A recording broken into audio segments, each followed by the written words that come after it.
With President Trump's potential peace proposal gaining traction, what does that mean for Europe? What risks might Europe face if a deal favors Russia's demands?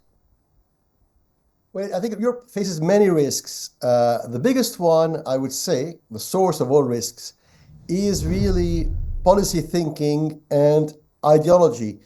Because in the past 30 years, the national security and foreign policy agenda of America, even during Trump's first term, because when he came for the first time 8 years ago, Trump was not strong enough to change the balance of power inside his own cabinet and on Capitol Hill.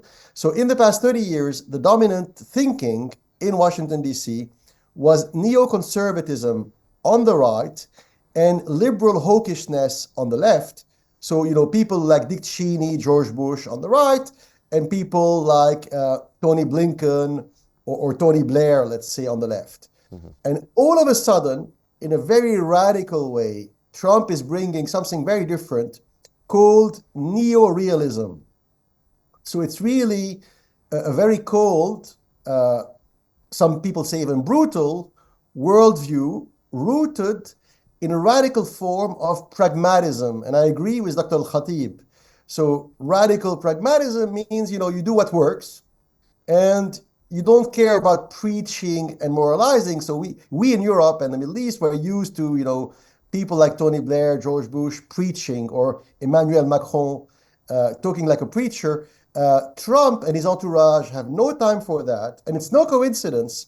2 months ago, he picked as his special envoy for Russia and Ukraine a guy named Keith Kellogg, who is an ultra-realist general.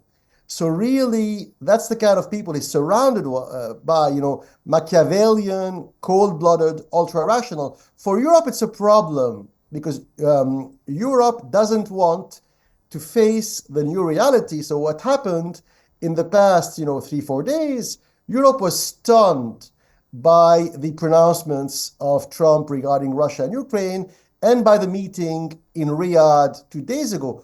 Why were they shocked? And that's very interesting. After all, Trump was elected 4 months ago and he entered, the White House 5 weeks ago because they did not want to believe. So policymakers in Berlin, London, Paris did not want to take Trump seriously at his words. Their mistake, right? And now he's doing exactly word for word what he's promised, and he's pivoting. And it's a strategic pivot away from Europe. What's interesting is, Trump and his advisors, they perceive Europe as in decline for structural reasons.